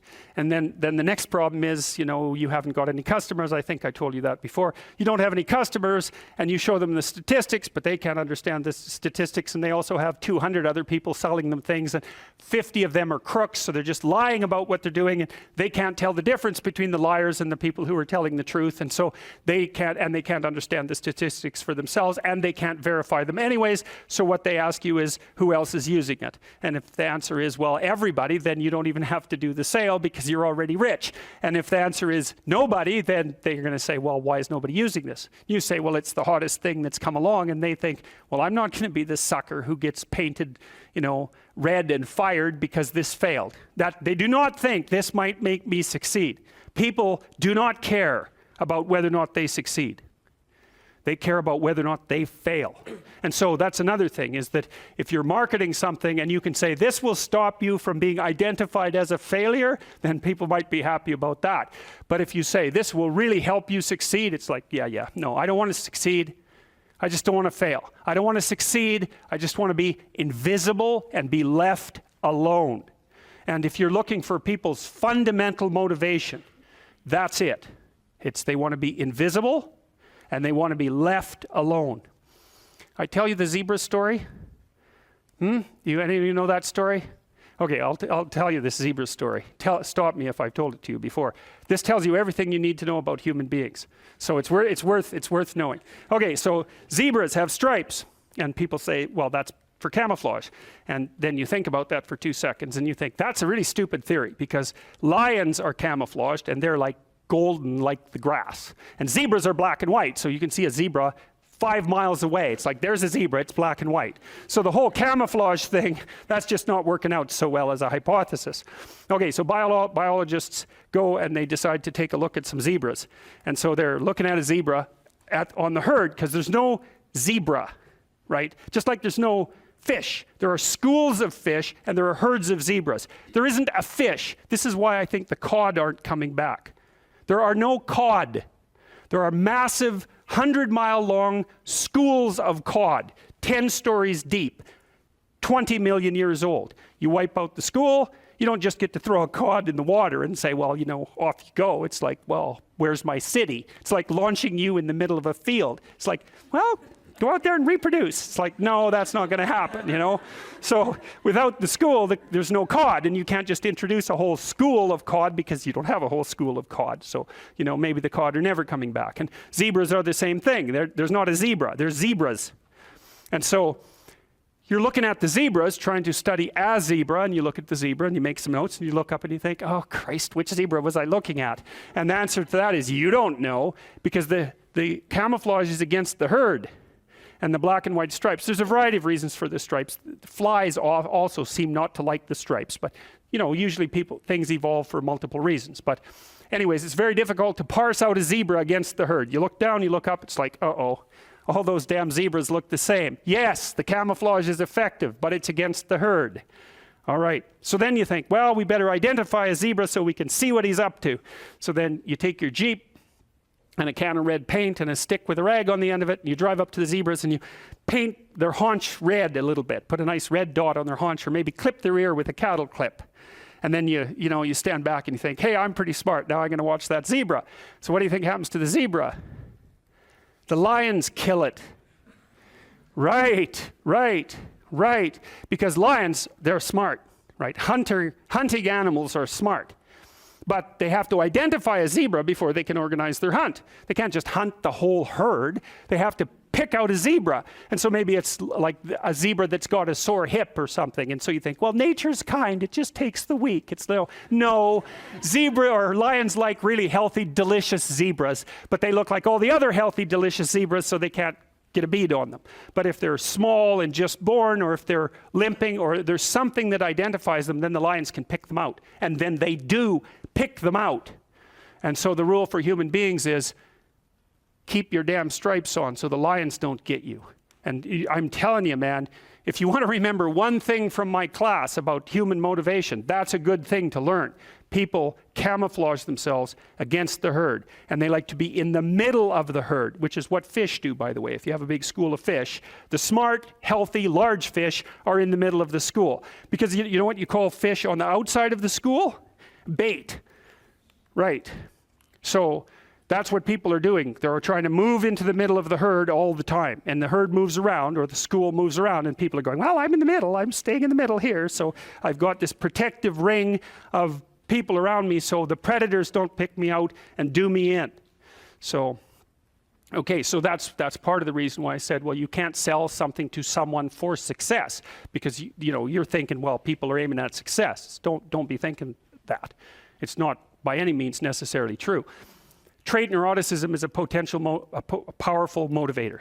And trait neuroticism is, let's not be too threatened or hurt, right? That's the negative emotion system. And the negative emotion system is a killer source of motivation.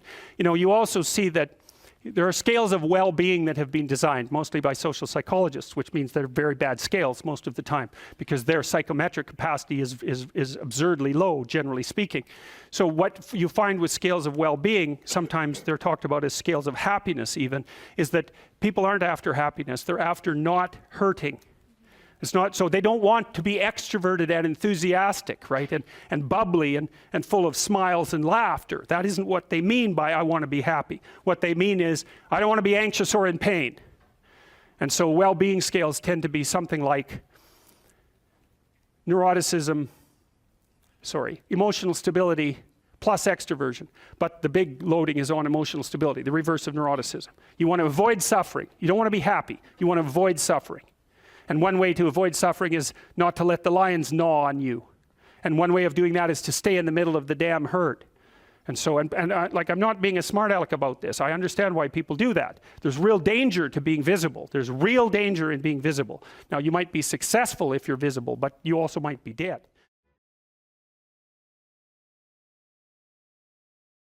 I have no direction or goals in my life at the moment. What can I do to regain my compass in life? Well, you talked about that a little bit in your intro. So there's this line in the New Testament, which is kind of mysterious. you might say. But it's really an instruction set. And the line is approximately, knock and the door will open, ask and you will receive, seek and you will find. And you think, well, no way, that can't possibly be true. But it's true if all of that is undertaken seriously. So one of the things that Tammy and I learned to do when we were trying to adjudicate our arguments, and we both tried to abide by that, was like, if I'm upset with her, let's say, it's clearly because she's done something wrong. One of the things that I'm required to do is let her know what my conditions for satisfaction are. It's like, what do I want? And I have to be able to tell her. And I might object, well, if you loved me, dear, you'd know what I want. And people say that to each other all the time, and they should immediately get slapped for that. It's just like, I'm too stupid to know what I want, let alone figure out what you want. You don't even know what you want. So it's good to kind of clue your partner in. Here's what I would, now that doesn't mean once you let the person know that they're necessarily going to deliver it, but they might, especially if you also allow them the luxury of doing it stupidly and badly, at least to begin with. You know, your wife might tell you, when I put some effort into getting ready to go out, I'd like you to say something nice.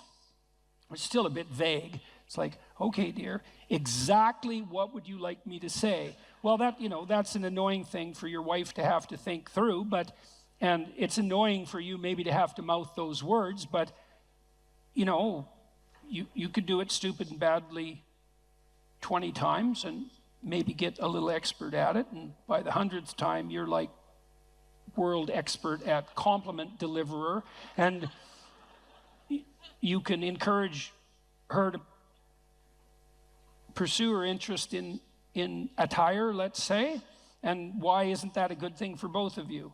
And so, but that's all dependent on whether or not you're willing to let yourself know what you want. And that's all dependent on whether or not you're willing to ask. And so one of the things you can ask yourself, and this is very useful, is what would your life have to look like in order for it to justify itself to you? And so why would I put it that way? Well, your life is hard. It's full of suffering. It's full of malevolence, for that matter. It's full of malevolent suffering. That's coming for sure. And that's a heavy burden to bear. And you might say, well, it's so heavy that nothing at all could possibly justify it. And I think that's not a productive attitude. I think if you watch your life, you see that there are things that will grip you that do appear to justify the weight of existence. And I think you can commune with yourself, which is a form of thought. It's a form of meditative prayer, but that's a form of thought. And the thought is, what do I want? If I could have what I wanted and needed, what would that look like? And you might say, well, why would I associate thought with meditative prayer? It's like, well, what the hell do you think you're doing when you're thinking, if it isn't praying? It's the same thing. You first of all, you formulate a question. What do I want? And then you ask it. And you might say, well, who are you asking? Well, you're asking yourself. That would be the classic modern answer. It's like, well, if you're the person with the answer, why did you have to formulate the question? And so what are you doing when you formulate the question? And what you're doing, really, what you're doing is you're opening yourself up to revelation. And you might say, revelation from what? And that's a good question, no doubt about it. But in some sense, it's a revelation from the ground of being itself. You ask yourself a question. If I could have what I needed and wanted, what would that look like? You'll get a dream. You'll get a vision. And it comes to you. That's the most accurate way of describing it. It makes itself manifest in the theater of your imagination. And in precise proportion to your willingness to actually formulate the question. It's a rather frightening question, to find out, to allow yourself to ask yourself what it is that you really need and want. because you simultaneously make the conditions for failure clear to yourself. And people like to keep that sort of thing foggy and vague so they don't have to hold themselves accountable. But that's a dreadful mistake. That's why I wrote Rule 3, do not hide unwanted things in the fog. It's like you should sharpen your aim. You should specify your goals. Now, the price that comes along with that is you'll know when you fail. But the advantage is you'll know when you fail. You can learn. Now, more practically, you don't know where you're going or why, the person who asked this question. So let's decompose the problem a little bit. I don't know what to do with my life. Well, that's a pretty vague problem, because your life that's a big, complex, multidimensional thing, and the probability that you're going to be able to formulate an answer to the question, what's the meaning of my life, is pretty much zero. Because, well, what do you want, a one-sentence answer? Like, it's a one-sentence question. You think there's a one-sentence answer? That's not helpful. And so what I often did practically in my clinical practice, and this is useful to know, especially if you're a bit lost, is, well, where do people generally derive their sense of meaning? And it's not that complicated to figure that out. And this is also a conservative perspective in some sense. Well, most people need or want an intimate relationship and some family interaction. Maybe that's children, maybe it's with your parents or your siblings, but zero family interaction is generally not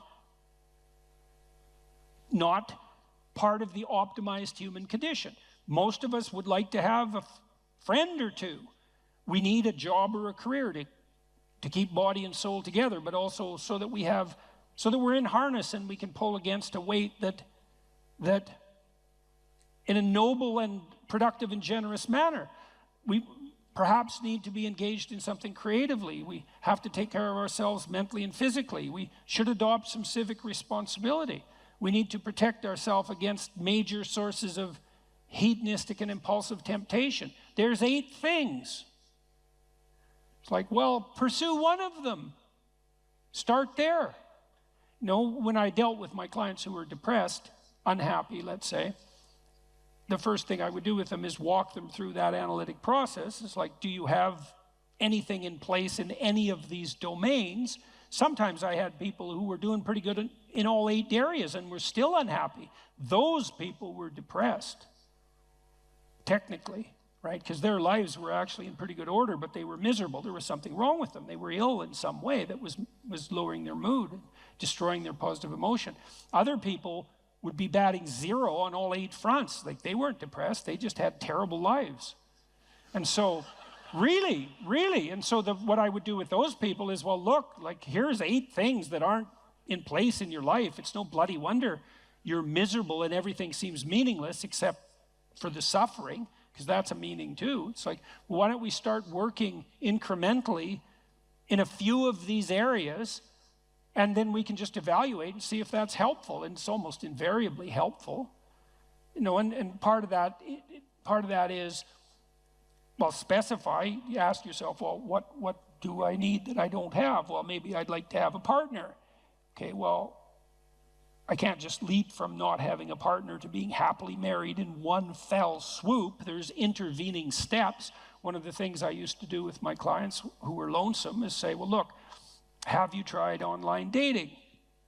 No, I'm too afraid. It's like, well, no wonder you're afraid of it. You have your reasons. But we could start small. It's like, why don't you write out a dating profile? Don't post it. Just go online one of these sites and write out a profile. Who are you? What do you have to offer? And what do you want? Think it through. Write it out. Come up with a coherent story about a coherent representation about who you are, and then figure out what you want and see how that works. We can play that through, and then maybe when you develop that in a manner that feels solid to you and reliable and genuine, and you've also developed a vision of the person that you're trying to attract, that would help you feel confident in your happiness if you actually met that person. Well, then you're ready to go. launch it on the site and talk to the person. You know, first maybe it's just text, and then maybe it's coffee, and you know, there's incremental ways of doing this, and you can do that with all of those 8 domains. It's like, get yourself a life. And if you're firing on all cylinders in all 8 dimensions and you're still depressed, and this is a specific answer to the person formulating this question, if you're still unhappy, you should probably go see someone because you're probably sick. You know, if you've got all of those, if you have all that skill and you have all those relationships and activities in place and you still are suffering an excess of anxiety and pain and insufficient hope and motivation, it's highly probable that something, you know, that something's afflicting you that's in the nature of an illness. But if you have none of those things, it's like, well, it's no wonder you're miserable. Misery is the default human condition in the absence of sustaining meaning, just like hunger is the default condition in the absence of food.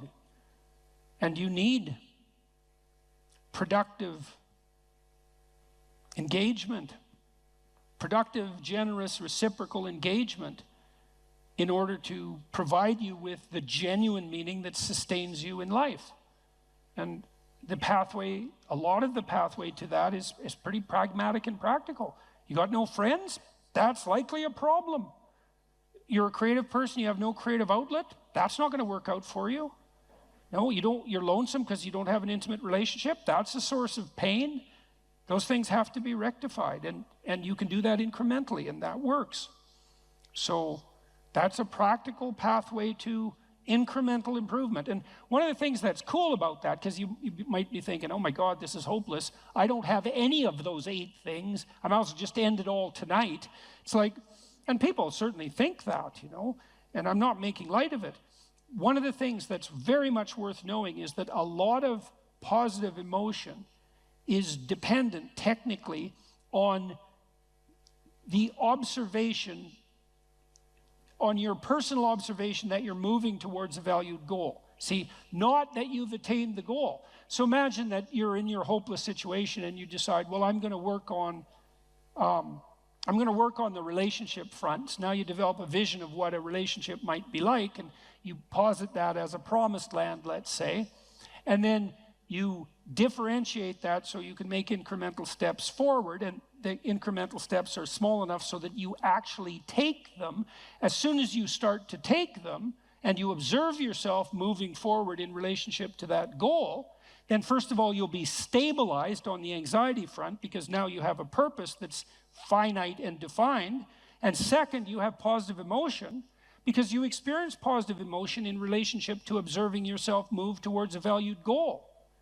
So right away, you don't have to attain the goal in order to be meaningfully engaged. You just have to be on the pathway forward. And so you can benefit from this almost immediately. And if you want to do something practical, I have a program online at selfauthoring.com called Future Authoring that helps people develop a vision on these 8 different dimensions, along these 8 different dimensions that I just outlined. And you could go and do that, do it badly, because you're not going to get it perfect anyways, and then get humble enough to make the incremental steps small enough so someone as useless as you might actually do them, and then away you go. And that works out. We used this program, for example, we had students in 3 universities, but I'll talk about one, vocational college in Canada. We had all the students who were going to this vocational college. We divided them into 2 groups. They either wrote for 90 minutes about what they had done in the last 2 weeks in their life, or they wrote for 90 minutes about their vision across these dimensions that I described. They didn't have any training, no warning, except that they knew they were going to participate in the study, and no one even reviewed what they wrote.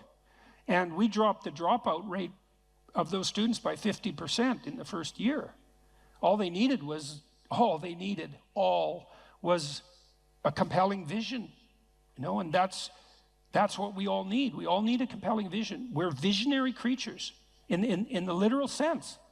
We need a compelling vision, and one of the things our society does very badly is to encourage people, is to let people know that they are visionaries and to encourage them to develop for themselves a compelling vision.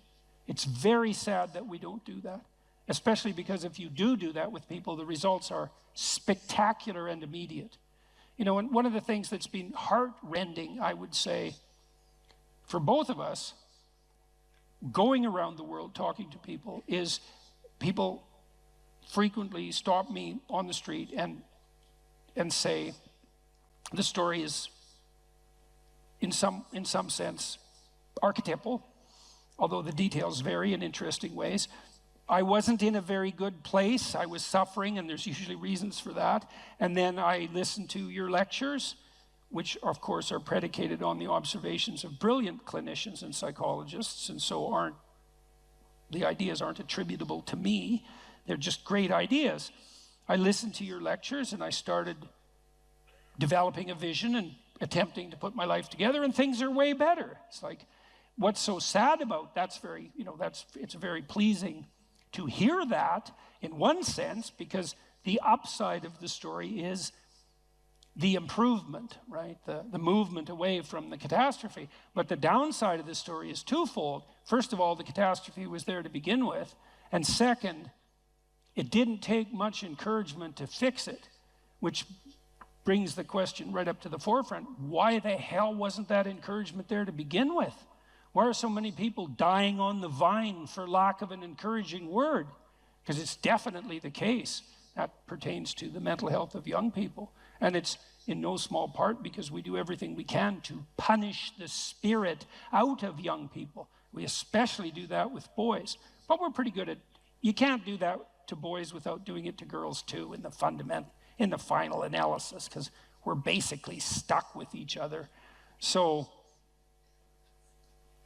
develop a compelling vision, and one that you're the one who judges whether or not it's compelling. You want to formulate a vision such that you apprehend the vision, you think, oh my God, if I could have that, life would be worth living. Well, yeah, that's what you want. And you might find that you're actually not that hard to satisfy.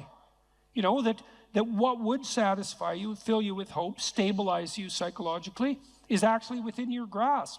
And certainly my experience on the clinical front was that was the case. One of the things I loved about being a clinician, I really loved this, was that generally my clients who were genuinely aiming up, because not all of them were, but most of them were, the ones who were genuinely aiming up made rapid progress. And it was extremely engaging and entertaining to work with them on that. You know, we'd set goals. I want to triple my salary in 3 years. That was fun. It's like, okay, that sounds like a war. How might you do that? And it was extraordinarily entertaining to plot that out, to strategize about it like it was a full-fledged war, you know, but a war for something positive, and a war that would benefit the person who won and also the people around them. And that's well within your grasp. There's any number of things that are right in front of you that you could radically improve with the right vision, and that would result in radical improvement, and not just for you, but for everybody around you. That's just right there in front of everyone. And it's particularly true if what's around you is pretty dismal, because if what's around you is pretty dismal, there's just no shortage of opportunity for improvement. Might be difficult, but man, there's lots of possibilities sitting there as well. So aim up, get a vision, man, and pursue it. And the more of us that do that, the better things are going to be. And it would be better if they were better than if they were worse. And we're certainly trying to sort that out on the cultural front at the moment. It's like, let's aim up, eh? Because down is very deep hole. And maybe we don't want to blunder into that again. There's this old story in King Arthur where the knights go off to look for the Holy Grail, which is either the cup that Christ drank out of at the Last Supper, or the cup into which the blood that gushed from his side was poured when he was crucified. The stories vary, but it's It's basically a holy object, like the phoenix in some sense, that's a representation of transformation. So it's an ideal, and so King Arthur's knights who sit at a round table, because they're all roughly equal, go off to find the most valuable thing, and where do you look for the most valuable thing when you don't know where it is? Well, each of the knights looks at the forest surrounding the castle and enters the forest at the point that looks darkest to him. And that's a good thing to understand, because the gateway to wisdom and the gateway to the development of personality, which is exactly the same thing, is precisely through the portal that you do not want to climb through. And the reason for that's actually quite technical. This is a Jungian presupposition too, is that, well, there's a bunch of things about you that are underdeveloped, and a lot of those things are because there's things you've avoided looking at because you don't want to look at them, and there's parts of you you've avoided developing because it's hard for you to develop those parts. And so it's by virtual necessity that what you need is where you don't want to look, because that's where you've kept it. And that's why there's, you know, an idiosyncratic element of it for everyone. Your particular place of enlightenment and terror is not going to be the same as yours, except that they're both places of enlightenment and terror. So they're equivalent at one level of analysis and different at another. So anyways, back to fiction and what it does. It distills truth, and it produces characters that are composites. And the more they become composites, the more they approximate a mythological character. And so they become more and more universally true and more approximating religious deities. But the problem with that is they become more and more distant from individual experience. And so with literature, there's this very tight line where you need to make the character more than merely human, but not so much of a god that, you know, one of the things that happened to Superman in the 1980s, Superman started out, he's got a heavenly set of parents, by the way, and an earthly set of parents, and he's an orphan like Harry Potter. Very common theme is that when Superman first emerged, he could only jump over buildings, you know, and maybe he could stop a locomotive. But by the time the 1980s rolled around, like, he could juggle planets and, you know, swallow hydrogen bombs, and, you know, he could do anything. Well, people stopped buying the Superman comics because how interesting is that? It's like something horrible happens and Superman deals with it. And something else horrible happens and Superman deals with it. And it's like, that's dull. He turned into such an archetype. He was basically the omniscient, omnipresent, omnipotent God, and that's no fun. It's like God wins, and then God wins again, and then again God wins, and, you know, so then they had to weaken him in different ways with kryptonite, you know. So green kryptonite kind of made him sick, and red kryptonite, I think, kind of mutated him, if I remember correctly. And anyways, they had to introduce flaws into his character so that there could be some damn plot. And that's something to think about, you know.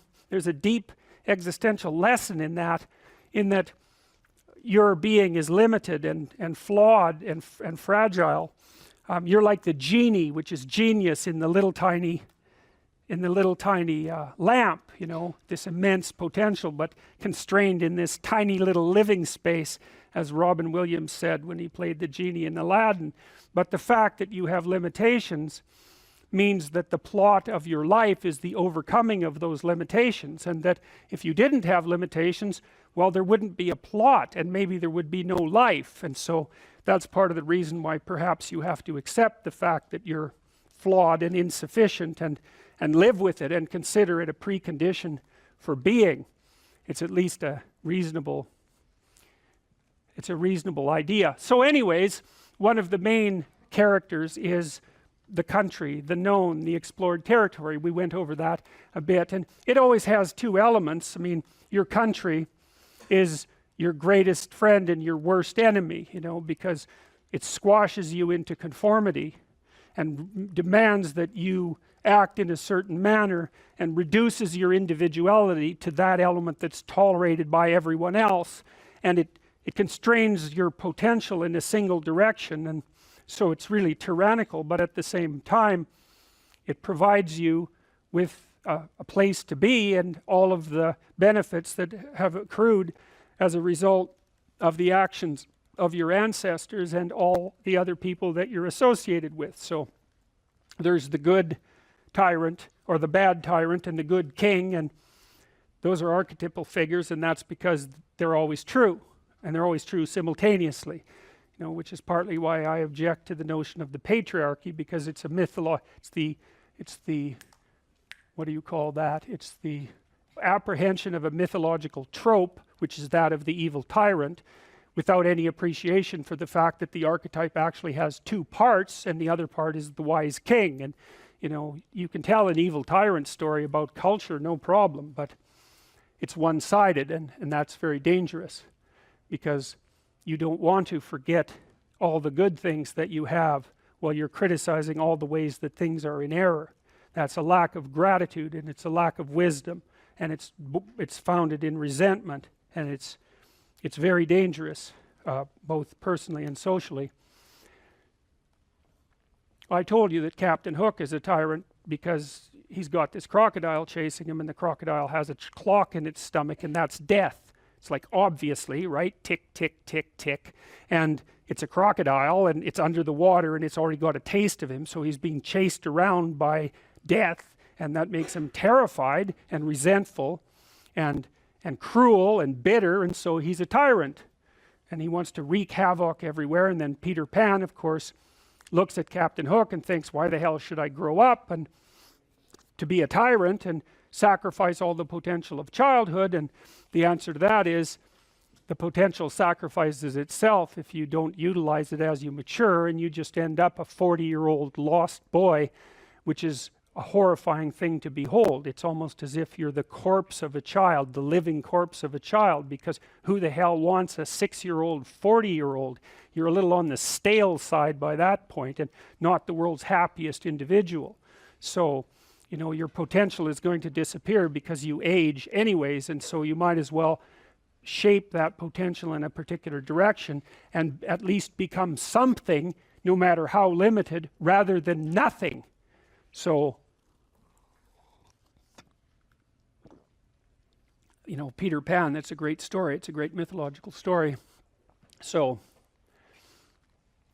well, so let's talk about tyrants. Well, not only are they mythological figures, but they exist, and they tend to be deified. I mean, Stalin was, for all intents and purposes, God the Father in Soviet Russia, although he was pretty much only the worst elements of Old Testament God, who was, you know, constantly smiting people and wiping out populations and doing all sorts of things that seemed to be quite nasty. But nonetheless, you know, people worshipped him in many ways, and he's a representation of just exactly what goes wrong when things really go wrong, when people stop paying attention and when they all lie. Because one of the things that characterized the communist state was that no one ever got to say anything they actually believed, ever.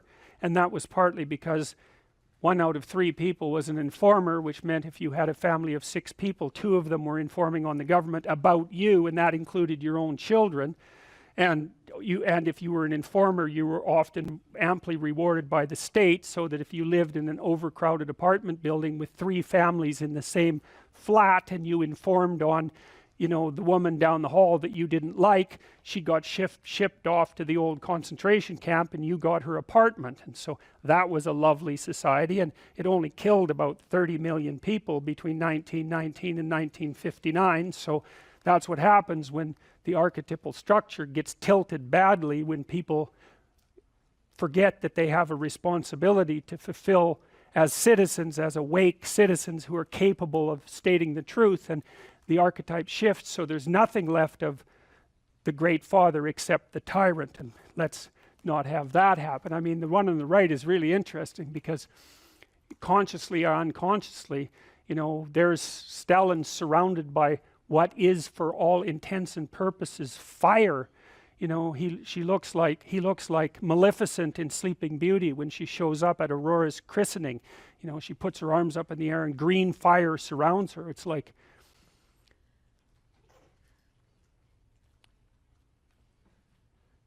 he's surrounded by fire, and there's Lenin above him, who's like king of the fiery realm, and that's for sure So, I mean, all the terrors that happened in the Soviet Union didn't start under Stalin, they started under Lenin, and Stalin was definitely Lenin's legitimate son, let's put it that way. You know, one thing about the dopamine system that's so important and also explains a lot of pathology, but also a lot of human evolution, is that we have basically one major reward system, which is the dopaminergic system. You know, I sometimes like the analogy that, you know, nowadays you hear about cryptocurrency or the dollar versus the euro versus the this versus the that. There's only one currency in all of reality, actually, and it's dopamine. Whether or not it's the dollar backed to dopamine or it's euro backed to dopamine or Bitcoin backed dopamine, in the end, whether or not someone has $1 billion or $2 is really that currency resides as something that's transacted in the real world, but their notion of power and potential is dopaminergic. And so too, the potential for mates, the potential for food, how much food you have, you know, how much meat you have stored in the freezer tells you a lot about your security and well-being for you and your family, right? And that is translated into a dopaminergic internal representation of how safe and secure you are, et cetera. So this system of fear versus confrontation taps directly into the dopaminergic system. And there's a beautiful set of studies that were done in the 1960s, published in the journal Science, as you know, one of the top journals to publish in. Again, this is not work that I did, but where they gave people, human beings, the option to stimulate a number of different brain areas, just sitting in the clinic. And some brain areas would evoke feelings of drunkenness, others would evoke feelings of anger, others of sadness, others of sexual arousal. And the area that these subjects all preferred to stimulate the most, in fact, they would just sit there and lever press pretty much all day long, was this midline thalamus area. And the subjective feeling that they reported, I find this interesting and would love your thoughts on this, is one of mild frustration, anticipation of something, although they didn't know what. Yeah, anticipation. And it's this idea, I think, that it's tapping into the dopamine system. And the dopamine system... Well, the dopamine system says something good is going to happen. That's right. The key... It says something good is going to happen. Something good is going to happen. And it's an appetitive state in some sense, because it doesn't signify the acquisition of... It's not satiating. Right. It's appetitive. That's right. And so it drives you forward. And you might think that being driven forward would be unpleasant, but if you're, in some sense, if you're activating the systems that drive you forward voluntarily, then that's the most positive form of positive reinforcement you can have. I think I read animal researchers who said that when they watched animals who were bar pressing to receive stimulation in those brain areas, the animals would look forward as if something was about to appear that they wanted to have appear. Incredible. So that was part of that apprehension, part of it. It's a hope system in some sense. Right? It's the elicitation of hope. That's right. You know, it's dopamine, and here I'm robbing words from others, like my colleague Anna Lemke, who, you know, it's not about having, it's about wanting. It's not about pleasure as much as it is about craving and motivation and drive. And something critical about the... And Panksepp called it seeking. Yeah, brilliant. I never met Panksepp. Did you? You met Yak?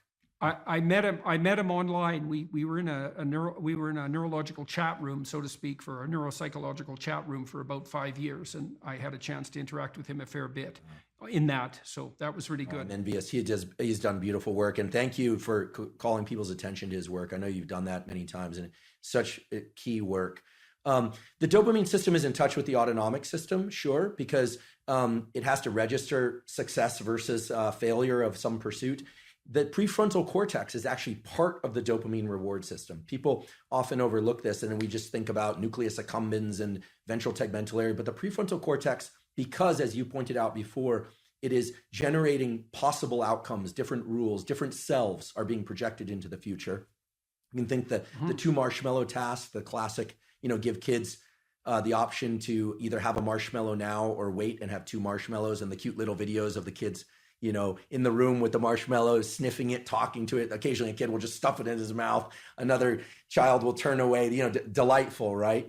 And all sorts of ideas have come about how they do in life versus if they can wait or not wait. In any case, that's dopaminergic anticipation.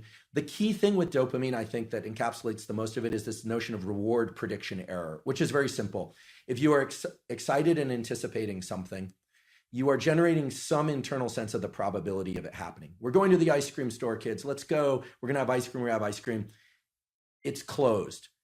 The disappointment that they experience actually brings them far lower than they would feel, much more sad than they would feel than had you not told them you were going to get ice cream, which speaks exactly to what you were saying, that it's an anticipation signal. So dopamine's going up, up, up, we're going to get ice cream, and then no. So it drops below baseline. They would have been better off being not told they were going to the ice cream store. Just drive right by it. The danger of hope. The danger of hope. If you anticipate that it's going to be open, and again, this could translate to any scenario, and it's open, there's a dopaminergic signal upon receiving the reward, but it then drops a little bit. This is the basis of addiction, actually. Drops a little bit below baseline transiently. So we always think of the ice cream is the reward. Well, actually, the reward was right before you had that first lick of ice cream because you know you're going to get it. This is also true of sexual behavior. It's true of people who sell a company or they're anticipating something exciting, or of a wedding. It also sort of partially explains this notion of postpartum depression, where people are so excited about something, the delivery of a child or something, and the arrival, and then for some reason they feel let down. It's because the anticipation was that great.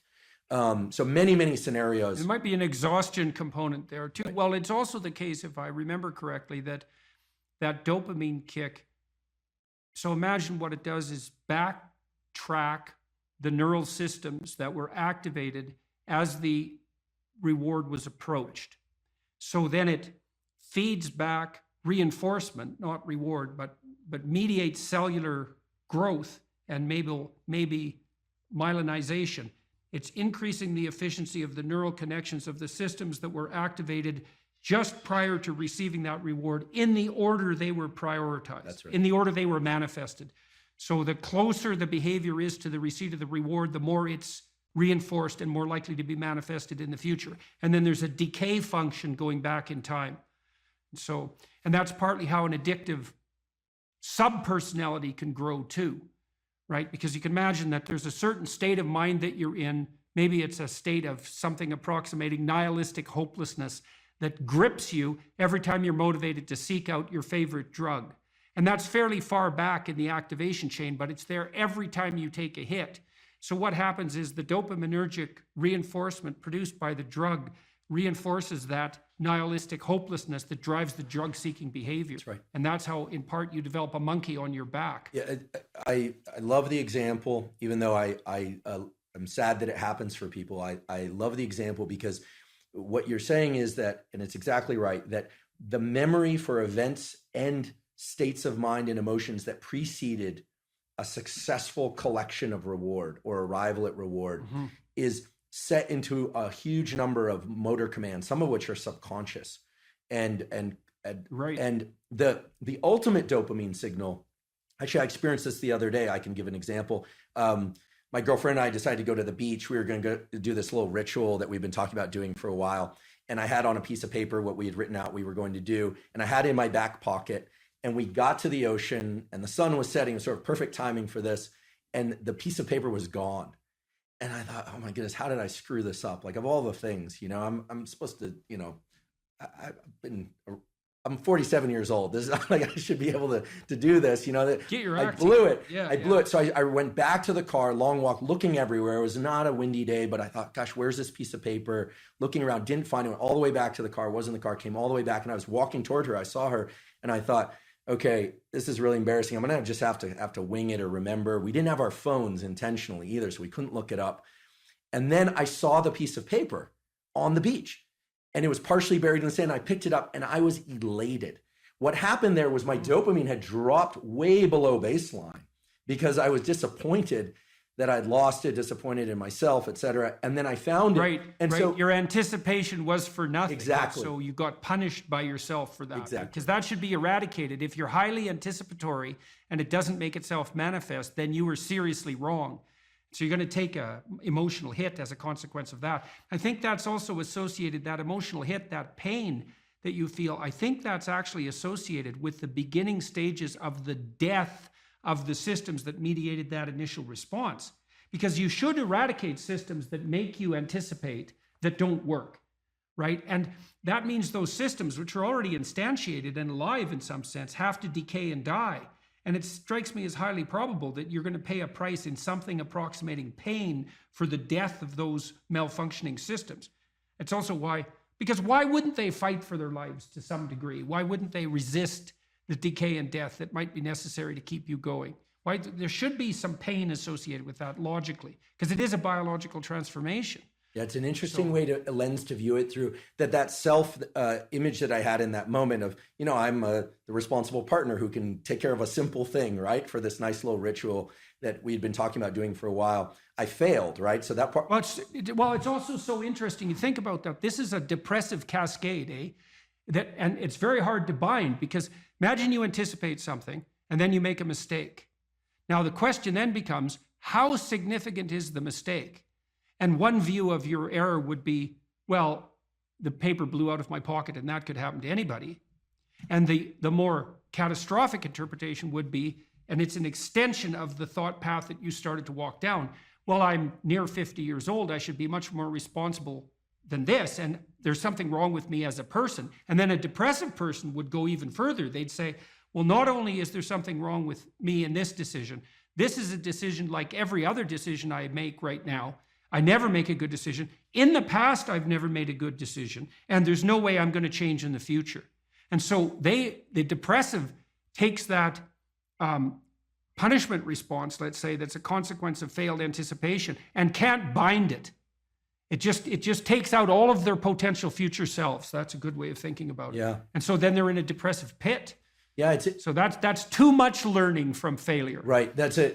I'm really I'm grateful for your insight on this, because indeed, if I'm honest, my thought train went to the point of, I didn't think, I'm a total failure because I lost this piece of paper. I thought to myself, well, if it were a priority, I would have ensured I wouldn't have lost it. Right. She'll interpret it as not being a priority. Like, where are my priorities? Am I overspent? Like what's going on? You start to sift into the full set of questions.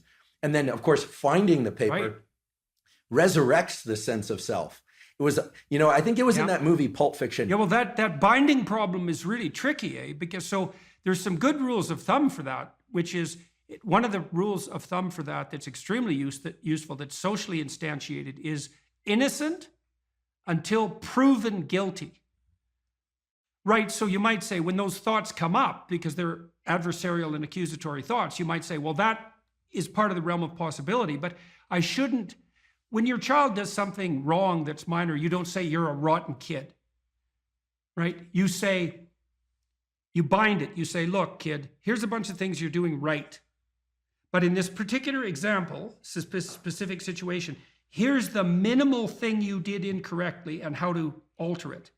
And it's a really good habit of mind. It's like to address towards yourself as well as to other people, which is to say, well, what's the minimum crime that I'm responsible for in this moment? And that's part of this miracle of the presumption of innocence, and especially without proof. A lot of what I did in my clinical practice to people who had a depressive temperament was help them make a case for themselves. It's like, well, maybe you're as bad as you think you might be, but maybe not. Let's take the contrary argument. Let's make you as innocent as you can be in this situation, and only narrow the repair to the absolute minimum that needs to be manifested.